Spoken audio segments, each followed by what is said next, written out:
संकल्प से दिख रही है बेहतरीन तस्वीर। होंगी और भी अच्छी खबरें, देखिए मेरे साथ गुड न्यूज जज्बा इंडिया का। मन की बात।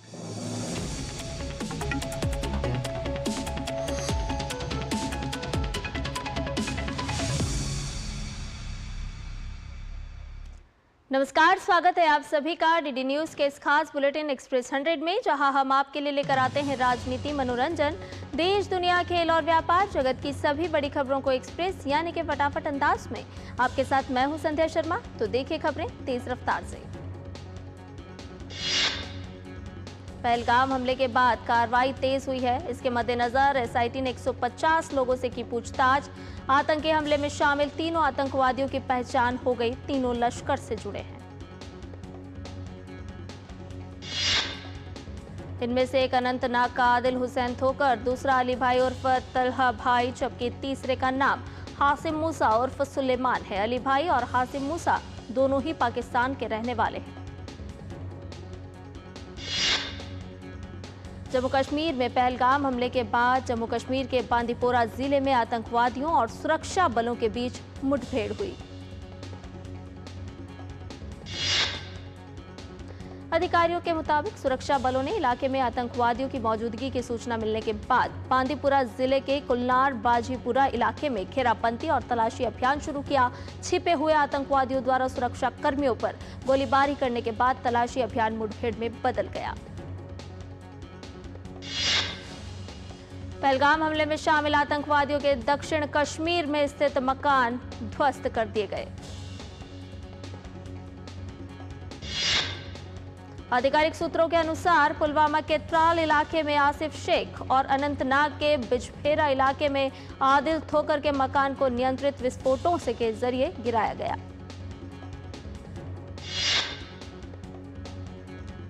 दोनों व्यक्तियों पर बैसुरन पहलगाम आतंकी हमले में भूमिका निभाने का आरोप है। सुरक्षा एजेंसियों द्वारा किए जा रहे तीव्र प्रयासों के तहत मकान ध्वस्त करने की यह कार्रवाई की गई है। जम्मू कश्मीर के पहलगाम में हुए भयावह आतंकी हमले के बाद भारत को अंतर्राष्ट्रीय स्तर पर व्यापक समर्थन मिला है। कई देशों के शीर्ष नेताओं ने प्रधानमंत्री नरेंद्र मोदी से फोन पर बात की और आतंकवाद के खिलाफ मजबूती से खड़े रहने का संकल्प दोहराया। अमेरिका ने जम्मू कश्मीर के पहलगाम में हुए आतंकी हमले की कड़ी निंदा की है। अमेरिकी विदेश विभाग की प्रवक्ता टॉमी ब्रूस ने कहा कि राष्ट्रपति ट्रंप और सचिव रूबियो ने स्पष्ट किया है कि अमेरिका भारत के साथ खड़ा है। पहलगाम आतंकी हमले को लेकर इजरायल के प्रधानमंत्री बेंजामिन नेतन्याहू ने प्रधानमंत्री नरेंद्र मोदी से फोन पर बात की। उन्होंने आतंकी हमले की कड़ी निंदा की। उन्होंने भारत के लोगों और पीड़ितों के परिवारों के साथ एकजुटता व्यक्त की। जॉर्डन के किंग अब्दुल्ला द्वितीय ने भी पहलगाम आतंकी हमले की निंदा की है। जॉर्डन के किंग ने प्रधानमंत्री मोदी से फोन पर बात की। उन्होंने निर्दोष लोगों की मौत पर दुख जताते हुए कहा कि आतंकवाद को किसी भी रूप में स्वीकार नहीं किया जा सकता। इटली के प्रधानमंत्री जॉर्जियो मेलोनी ने पीएम नरेंद्र मोदी को फोन कर पहलगाम आतंकी हमले की कड़ी निंदा की। उन्होंने पीड़ितों के लिए अपनी संवेदनाएं और प्रार्थनाएं व्यक्त की और घायलों के शीघ्र स्वस्थ होने की कामना की। फ्रांस के राष्ट्रपति इमैनुअल मैक्रों ने प्रधानमंत्री नरेंद्र मोदी को फोन कर जम्मू कश्मीर में हुए जघन्य आतंकी हमले में निर्दोष लोगों की नृशंस हत्या पर अपनी संवेदनाएं व्यक्त की हैं। जापान के प्रधानमंत्री शिगेरू इशिबा ने जम्मू कश्मीर में हुए आतंकी हमले की निंदा की है। जापान के पीएम ने प्रधानमंत्री नरेंद्र मोदी से फोन पर बात की। उन्होंने हमले में मारे गए लोगों के प्रति संवेदना व्यक्त की। मॉरिशस के पीएम ने पहलगाम में हुए आतंकी हमले को कायरतापूर्ण बताया है। मॉरिशस के पीएम डॉक्टर नवीन चंद्र रामकुलम ने प्रधानमंत्री नरेंद्र मोदी से फोन पर बात की। उन्होंने आतंकी हमले में निर्दोष लोगों की हत्या पर अपनी गहरी संवेदना व्यक्त की। नेपाल के पीएम केपी शर्मा ओली ने जम्मू कश्मीर में हुए आतंकी हमले की निंदा की है। केपी शर्मा ओली ने पीएम मोदी से फोन पर बात की। उन्होंने बहुमूल्य जीवन की हानि पर अपनी संवेदना व्यक्त की। ऑस्ट्रेलिया के पीएम एंथनी अल्बनीज ने पहलगाम में हुए आतंकी हमले की निंदा की। ऑस्ट्रेलिया के पीएम ने प्रधानमंत्री नरेंद्र मोदी से फोन पर बात करते हुए निर्दोष लोगों की मौत पर संवेदना व्यक्त की। मिस्र के राष्ट्रपति अब्दुल फत्ताह अल सीसी ने भी पहलगाम में हुए आतंकी हमले की निंदा की है। मिस्र के राष्ट्रपति ने पीएम मोदी से फोन पर बात की। उन्होंने आतंकी हमले में मारे गए लोगों के प्रति अपनी संवेदना व्यक्त की। जम्मू कश्मीर के पहलगाम में हुए आतंकी हमले के खिलाफ हर तरफ आक्रोश का माहौल है। ब्रिटेन में भारत के उच्चायुक्त विक्रम दोराईस्वामी ने आतंकी हमले की कड़ी निंदा की है। विक्रम दोराईस्वामी ने कहा कि धार्मिक पहचान के आधार पर लोगों को मार दिया गया। जम्मू कश्मीर के पहलगाम आतंकी हमले के खिलाफ पूरे देश में आक्रोश है। जगह जगह विरोध प्रदर्शन और कैंडल मार्च निकाले जा रहे हैं। वहीं आज पहलगाम नरसंहार के खिलाफ विश्व हिंदू परिषद विरोध प्रदर्शन करेगा। इसके साथ ही जम्मू कश्मीर में अखिल भारतीय व्यापारी परिसंघ ने भी बंद का आह्वान किया है। इसी क्रम में भोपाल, इंदौर समेत प्रदेश के सभी जिलों में भाजपा ने मशाल जुलूस निकाला। पहलगाम में हुए आतंकी हमले के विरोध में कांग्रेस कार्यकर्ताओं ने जोरदार प्रदर्शन किया। कार्यकर्ताओं ने हाथों में तख्तियां और तिरंगा लेकर आतंकवाद के खिलाफ नारे लगाए। पहलगाम में आतंकी हमले में मासूम पर्यटकों की मौत से मर्माहत और आक्रोशित दिल्ली के लोगों ने बंद का आह्वान किया है। शुक्रवार को दिल्ली के थोक बाजार, Chandni Chowk, Connaught place, Khan market, चावड़ी बाजार, सदर बाजार और कश्मीरी गेट समेत 700 से ज्यादा बाजार बंद रहेंगे। बंद को confederation of all India traders, chamber of trade and industry, भारतीय उद्योग व्यापार मंडल और दिल्ली व्यापार महासंघ जैसे प्रमुख कारोबारी संगठनों ने समर्थन दिया है। ब्रिटेन में भाजपा समर्थकों ने पहलगाम आतंकी हमले की निंदा करने के लिए लंदन में भारतीय उच्चायोग के बाहर एक विरोध प्रदर्शन किया। उन्होंने पीड़ितों के साथ एकजुटता व्यक्त की और आतंकवाद का समर्थन करने के लिए पाकिस्तान की आलोचना की। जम्मू कश्मीर के पहलगाम में हुए आतंकी हमले के बाद भारतीय सेना प्रमुख जनरल उपेंद्र द्विवेदी सुरक्षा स्थिति की समीक्षा करने के लिए आज श्रीनगर का दौरा करेंगे। ये दौरा सुरक्षा व्यवस्था की समीक्षा के लिहाज से बेहद अहम माना जा रहा है। जनरल उपेंद्र द्विवेदी श्रीनगर और अन्य संवेदनशील इलाकों का दौरा करेंगे, जहां उन्हें आतंकी घटनाओं के बाद की स्थिति और आतंकियों के खिलाफ की जा रही सैन्य कार्रवाई की जानकारी दी जाएगी। इस दौरे में कश्मीर घाटी और एलओसी पर तैनात सेना के वरिष्ठ कमांडर सेना प्रमुख को पूरे घटनाक्रम की जानकारी देंगे। खासतौर पर आतंकवाद विरोधी अभियानों, सुरक्षा व्यवस्थाओं और स्थानीय स्तर पर की जा रही निगरानी से जुड़ी बातें साझा की जाएंगी। उत्तरी सिक्किम के लांचुंग में मूसलाधार बारिश और भूस्खलन के कारण रास्ते जाम हो गए हैं, जिसकी वजह से 1000 से ज्यादा पर्यटक फंसे हुए हैं। फंसे हुए पर्यटकों के लिए रहने खाने की व्यवस्था की जा रही है। स्थानीय अधिकारी ने बताया कि लाचेन चोंगथांग रोड पर मुंशीथांग और लांचुंग चोंगथांग रोड पर भारी भूस्खलन हुआ है।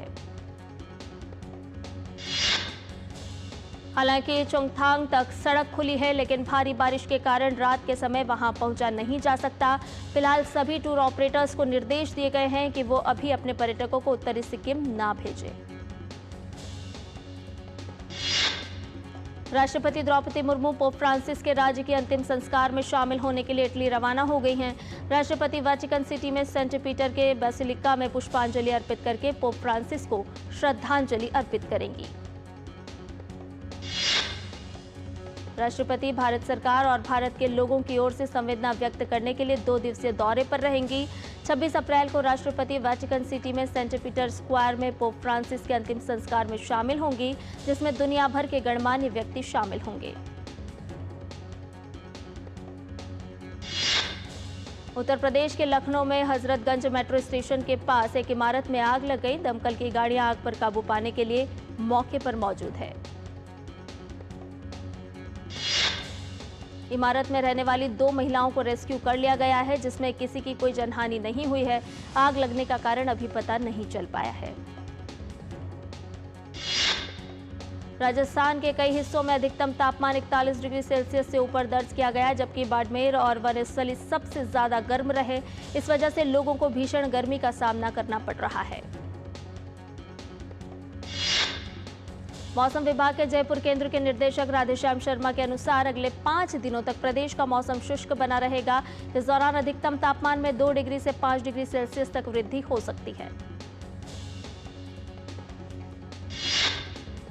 आज विश्व मलेरिया दिवस है। हर साल ये 25 अप्रैल को मनाया जाता है। इस दिन का उद्देश्य मलेरिया की रोकथाम और इलाज के प्रति जागरूकता बढ़ाना है। इस बार की थीम है रिइन्वेस्ट, रीइमेजिन, रिग्नेट।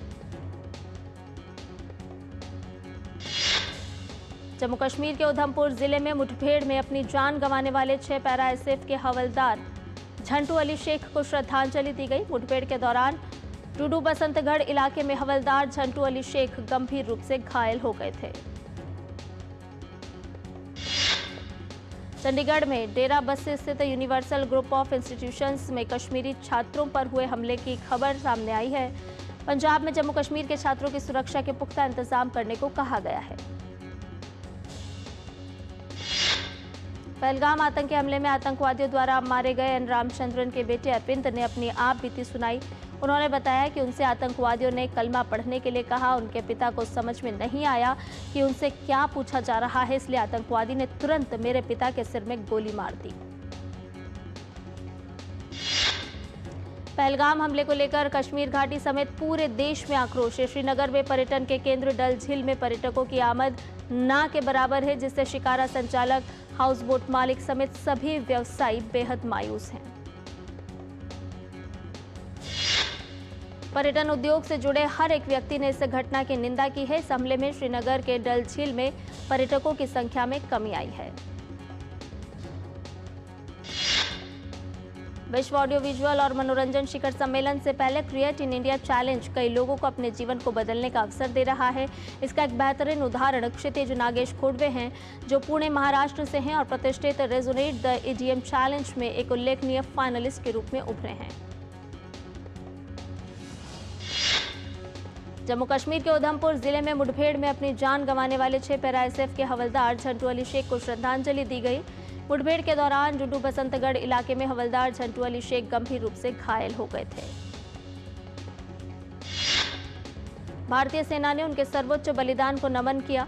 ये अली पश्चिम बंगाल के नदिया जिले के पत्थरघाट गांव के रहने वाले थे। जम्मू कश्मीर के पहलगाम में हुए आतंकी हमले के बाद भारत ने पाकिस्तान के साथ सिंधु जल संधि को स्थगित कर दिया है। भारत के जल शक्ति मंत्रालय ने पाकिस्तान को पत्र लिखकर इसकी जानकारी दी है। जम्मू कश्मीर के पहलगाम में 22 अप्रैल को हुए आतंकी हमले पर अमेरिकी अखबार न्यूयॉर्क टाइम्स की रिपोर्ट विवादों में आ गई है। अखबार ने अपनी रिपोर्ट में इस हमले के लिए जिम्मेदार आतंकियों को मिलिटेंट्स और गनमैन लिखा था। अमेरिकी संसद की विदेश मामलों की समिति ने न्यूयॉर्क टाइम्स की आलोचना की। समिति ने रिपोर्ट में लिखे गए मिलिटेंट्स शब्द को काटकर उसकी जगह टेररिस्ट लिखा, जिसका शीर्षक था कश्मीर में मिलिटेंट्स ने 24 पर्यटकों को मार गिराया। अदानी एनर्जी सॉल्यूशंस लिमिटेड ने बताया कि वित्त वर्ष 2025 में कंपनी का मुनाफा 103% बढ़कर ऑल टाइम हाई 2,427 करोड़ रुपए पर पहुंचा।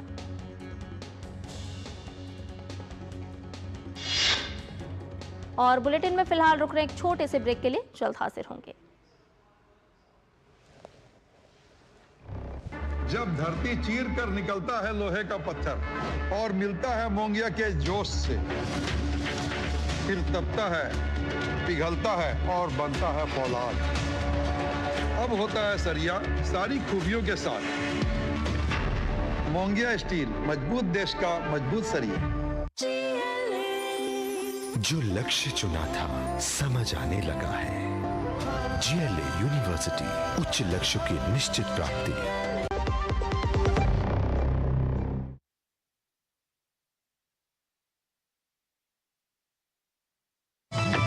मन की बात है जन जन की, संघर्षों के कुछ किस्से, कहानी कुछ सफलताओं की, अनकही विरासत की, उम्मीदें नए भारत की। महीने के आखिरी रविवार का रहता है इंतजार।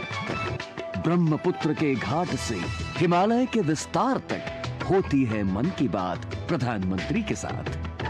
तो सुनिए इस महीने 27 अप्रैल सुबह 11 बजे मन की बात आकाशवाणी और दूरदर्शन के सभी चैनलों पर और प्रसार भारती के OTT प्लेटफॉर्म वेव्स पर सजीव प्रसारण लाइव स्ट्रीमिंग के माध्यम से। आप भी माननीय प्रधानमंत्री के मन की बात का हिस्सा बन सकते हैं। इसके लिए आप अपने सुझाव post box number 111 Akashvani Delhi पर भेज सकते हैं या फिर नमो ऐप या माई गॉव के ओपन फोरम में पोस्ट कर सकते हैं। तो याद रखें, रविवार 27 अप्रैल सुबह 11 बजे मन की बात। और ब्रेक के बाद एक्सप्रेस 100 में आपका एक बार फिर से स्वागत है। आइए बाकी की खबरों को भी जान लेते हैं फटाफट अंदाज में। भारतीय दूरसंचार विनियामक प्राधिकरण ने कहा कि भारत में ब्रॉडबैंड सब्सक्राइबर्स की संख्या फरवरी में 944.04 मिलियन हो गई है। भारत के कोयला क्षेत्र को पुनर्जीवित करने की दिशा में कदम उठाते हुए कोयला मंत्रालय ने भूमिगत कोयला खनन को बढ़ावा देने के उद्देश्य से कई परिवर्तनकारी नीतिगत उपायों का शुभारंभ किया। भारत में 2025 की पहली तिमाही में विलय और अधिग्रहण और प्राइवेट इक्विटी डील्स की वैल्यू में सालाना आधार पर बड़ा 204% का उछाल दर्ज किया गया है। जनवरी से मार्च अवधि में 67 डील हुई हैं और इनकी वैल्यू $5.3 बिलियन रही है।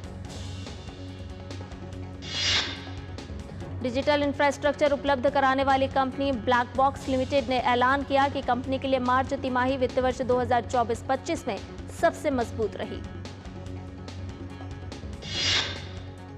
अदानी ग्रुप की सीमेंट और building material company SCC limited ने नतीजे जारी कर दिए हैं। वित्त वर्ष 2025 में कंपनी का शुद्ध मुनाफा 3% बढ़कर 2,402 करोड़ रुपए हो गया है। मार्च में घरेलू हवाई यात्रियों की संख्या 148.8 लाख रहने का है अनुमान, जो सालाना आधार पर 11.3% की वृद्धि है। यह फरवरी 2025 में 140.4 लाख यात्रियों से 5.9% वृद्धि है।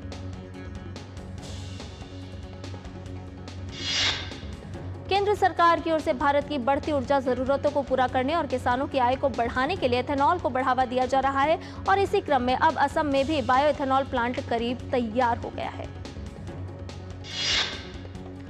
टेक महिंद्रा को चौथी तिमाही में 1,167 करोड़ रुपए का मुनाफा हुआ है। यह पिछले साल की तुलना में 77% बढ़ा है।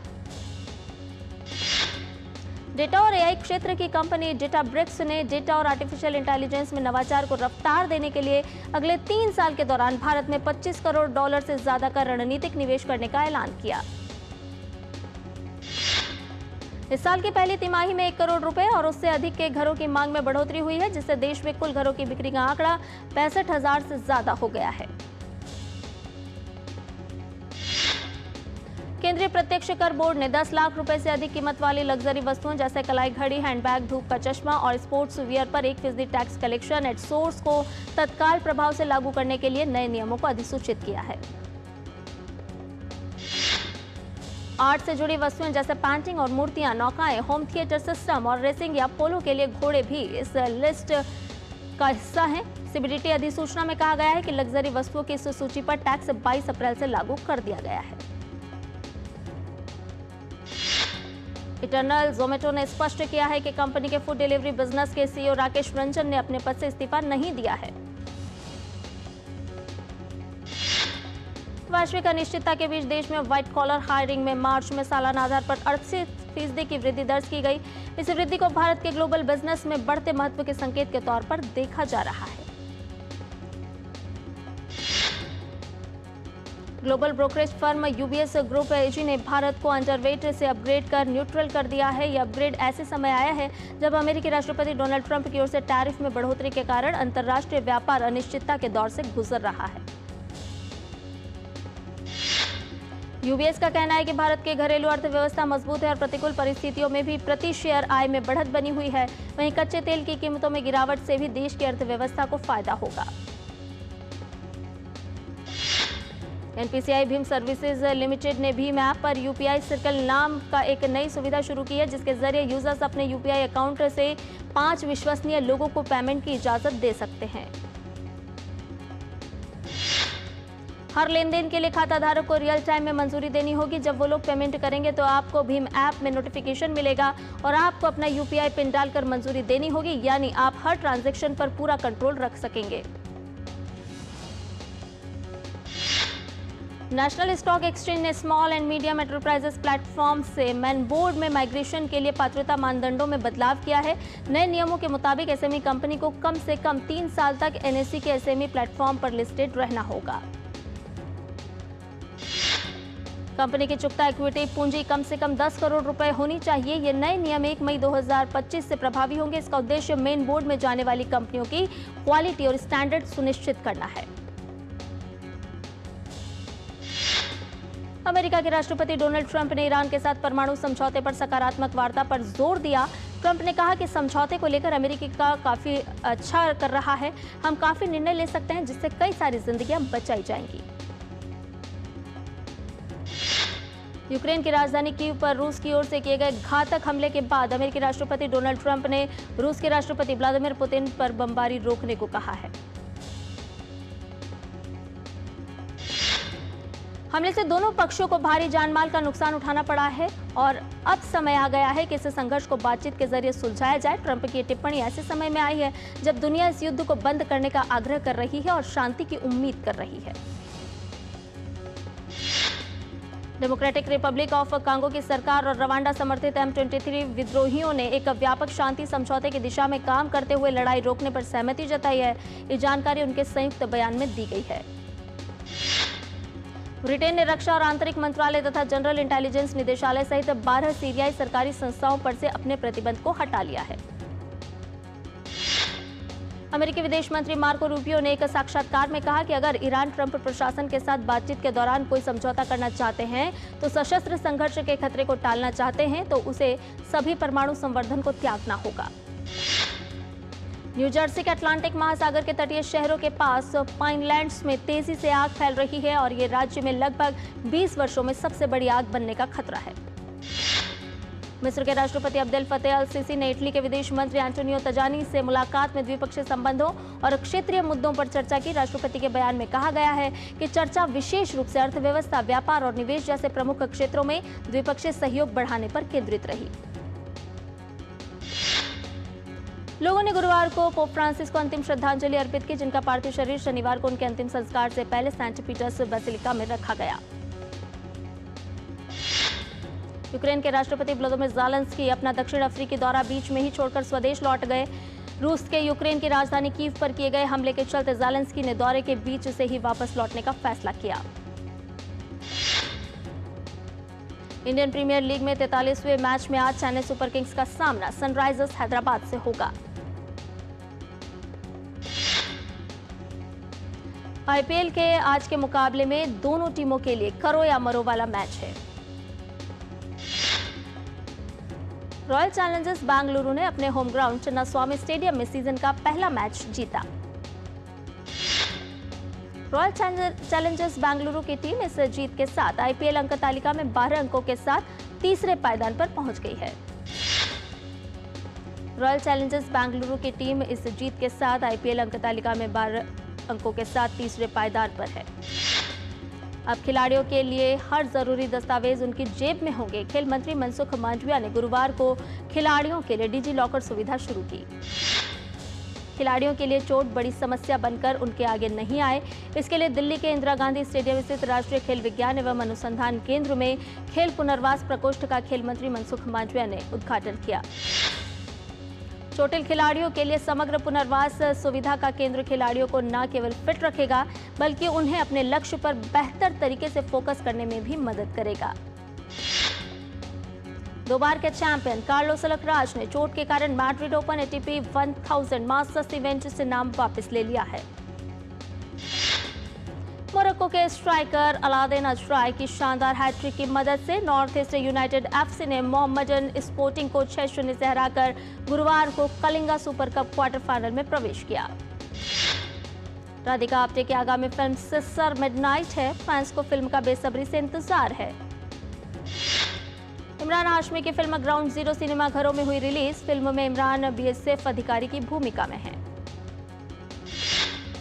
आमिर खान और सलमान खान की फिल्म अंदाज अपना अपना सिनेमाघरों में फिर से हुई रिलीज। राणा दग्गुपाती और वेंकटेश अभिनेता राणा नायडू के दूसरे सीजन की घोषणा कर दी गई है। राणा नायडू ओटीटी पर होगी स्ट्रीम। अभिनेत्री सोनाक्षी सिन्हा की आगामी फिल्म निकिता रॉय 30 मई को सिनेमाघरों में होगी रिलीज। अर्जुन रामपाल और परेश रावल भी फिल्म में नजर आएंगे। धनुष और रश्मिका मंदाना की फिल्म कुबेरा 20 जून को सिनेमाघरों में होगी रिलीज। फिल्म को कई भाषाओं में रिलीज किया जाएगा। नवाजुद्दीन की आगामी फिल्म कोस्टाव का ट्रेलर हुआ रिलीज। फिल्म 1 मई को ओटीटी पर स्ट्रीम होगी। अजय देवगन की आगामी फिल्म रेड 2 1 मई को होगी रिलीज। फिल्म में तमन्ना भाटिया और वाणी कपूर लीड रोल में हैं। इरफान खान, दीपिका पादुकोण और अमिताभ बच्चन स्टारर फिल्म पीकू 9 मई को होगी री रिलीज। संजय दत्त और मौनी रॉय की बहुप्रतीक्षित फिल्म द भूतनी 1 मई को सिनेमाघरों में रिलीज होने के लिए है तैयार। और एक्सप्रेस न्यूज में फिलहाल इतना ही। मुझे दीजिए इजाजत, लेकिन डीडी न्यूज पर खबरों का सफर लगातार जारी है। नमस्कार।